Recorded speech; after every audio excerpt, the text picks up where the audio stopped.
ఆంధ్రప్రదేశ్లోనూ వర్షాలు కొనసాగుతున్నాయి. ఉత్తర కోస్తా తీరం మీద ఉన్న ఆవర్తనం ప్రభావంతో కోస్తాంధ్ర, రాయలసీమలో రాబోయే 3 రోజులు తేలికపాటి నుంచి మోస్తరు వర్షాలు కురిసే అవకాశం ఉందని వాతావరణ శాఖ తెలిపింది. పలుచోట్ల ఉరుములతో కూడిన జల్లులు, అనేక చోట్ల కురిసే అవకాశం ఉందంటున్నారు. ఉత్తర కోస్తాలో పలుచోట్ల భారీ వర్షాలు కురుస్తాయని, ఈదురుగాలులు గంటకు 30 నుండి 40 కిలోమీటర్ల వేగంతో వీస్తాయంటున్నారు.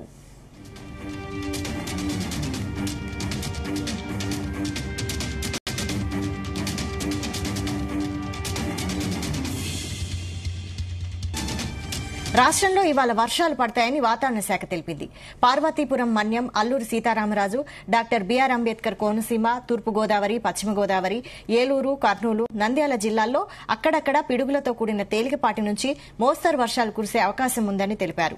శ్రీకాకుళం, విజయనగరం, విశాఖపట్నం, అనకాపల్లి, కాకినాడ, కృష్ణా, ఎన్టీఆర్ గుంటూరు, బాపట్ల, పల్నాడు, ప్రకాశం, నెల్లూరు, చిత్తూరు, తిరుపతి, అనంతపురం, శ్రీ సత్యసాయి, కడప, అన్నమయ్య జిల్లాల్లో అక్కడక్కడ పిడుగులతో కూడిన తేలికపాటి వర్షాలు కురిసే అవకాశం ఉందని అంటున్నారు.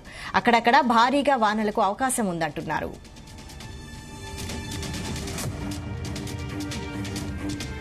పశ్చిమ మధ్య బంగాళాఖాతంలో దక్షిణ ఆంధ్రప్రదేశ్ తీరం మీదుగా ఏర్పడిన ఉపరితల ఆవర్తనం, అలాగే ఉపరితల ఆవర్తనం ప్రభావంతో బుధవారం, గురువారం తేలికపాటి నుంచి మోస్తరు వానలు పడతాయంటున్నారు.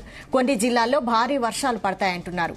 పలు జిల్లాలకు ఎల్లో అలర్టును జారీ చేశారు. నంద్యాల జిల్లా ఆత్మకూరులో 85.8 మిల్లీమీటర్లు, కృష్ణా జిల్లా అవనిగడ్డలో 58.6, నంద్యాల జిల్లా పీపల్లిలో 50.6, పార్వతీపురం మన్యం జిల్లా సీతానగరంలో 40, పార్వతీపురం మన్యం జిల్లా బాలాజీపేటలో 37.2, అల్లూరి సీతారామరాజు జిల్లా కూనవరంలో 34.2, ప్రకాశం జిల్లా రాచర్లలో 33.2, కృష్ణా జిల్లా మచిలీపట్నంలో 32.9, నంద్యాల జిల్లా ఆళ్లగడ్డలో 28.6 మిల్లీమీటర్ల వర్షపాతం నమోదైంది.